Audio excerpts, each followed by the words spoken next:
جب خاندان اچھے کھاتے پیتے لوگ اپنی اولادوں کو دین کے علم کے لیے نہیں بھیجیں گے تو غربت میں پسماندہ لوگ جن کے پاس بچوں کو پہنانے کے کپڑے نہیں، کھلانے کا کھانا نہیں ہے، جوتوں کے پیسے نہیں، روزگار کے پیسے نہیں، پھر وہ غربت زدہ لوگ اپنے بچوں کو بھیجیں گے اور وہ پھر آ کے علم حاصل کریں گے اور روزگار کے طور پہ دین کا علم یوز کریں گے، پھر دین کی تنخواہیں لیں گے، امامت کی پھر پیسے لیں گے۔ تو دین سارا غریبی میں سیکھا اور غریبی میں تنخواہوں کے ساتھ آگے سنایا۔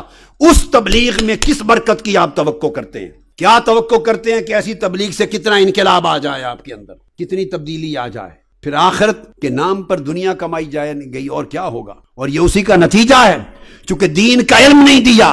اور یہ ہلاکت اہل سنت ہمارے عقیدے میں، میرے عقیدے والے لوگوں میں زیادہ ہوئی۔ جس کو اٹھاؤ، کوئی مولوی پیسے لیے بغیر تقریر کرنے کو تیار نہیں، دین کا علم دینے کو تیار نہیں، الا ماشاء اللہ۔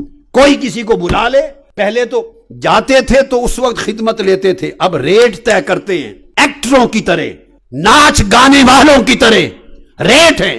اللہ کی عزت کی قسم، میں آپ کو ذاتی مشاہدہ بتا رہا ہوں، اللہ کی عزت کی قسم، میں انڈیا میں تھا، نام نہیں لوں گا کسی کا، میرا مقصود نام نہیں سمجھانا ہے، نامور عالم ہیں، بہت بڑے بڑے بزرگوں کی اولاد ہے، بڑے بزرگوں کی ہستیوں کی اولاد، نامور عالم ہے، ہر شخص اہل سنت میں سے ان کو جانتا ہے۔ میں خانہ خدا میں یا آقا علیہ السلام کی حدیث پاک کی کتاب میرے ہاتھ میں اٹھا کر قسم کھا کر کہہ رہا ہوں کہ میں نے تحقیق کی، بے شمار لوگوں نے جگہ جگہ بتایا کہ ان کو تقریر کی دعوت دیں تو ان کے سیکٹری پہلے ایڈوانس 2 لاکھ انڈین روپیہ لیتے ہیں، وہ لیتے ہیں جہاز کا ٹکٹ الگ، ہوٹل الگ، اور پھر آتے۔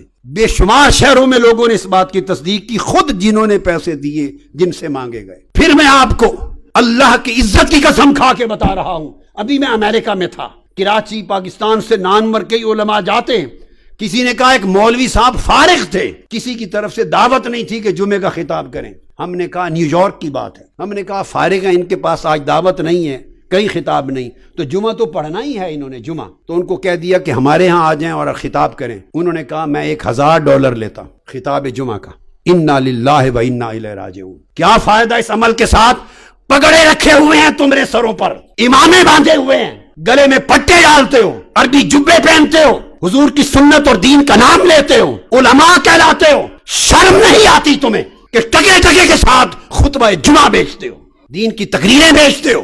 پھر اگر تمہارا اور ہمارا میں اب یوں کہ اگر ہمارا عمل دین کے نام لینے والوں کا یہ ہوگا تو پھر لوگ تمہیں بلائیں گے یا کنجروں کو بلائیں گے، گانے والیوں کو بلائیں گے؟ فرق کیا رہ گیا؟ اس نے گانا سنا کے پہلے پیسے ریٹ طے کیے، تم نے قال اللہ و قال الرسول قرآن اور سنت سنانا تھا، پہلے ریٹ طے کر رہے ہو بیٹھ کر۔ کیا دین رہ گیا؟ اور یہ وبا ہمارے مسلک اہل سنت میں زیادہ پھیلی ہے، دوسرے لوگ بھی لیتے ہوں گے مگر اتنے گھٹیا، اتنا نیچے نہیں گرے ہوں گے شاید۔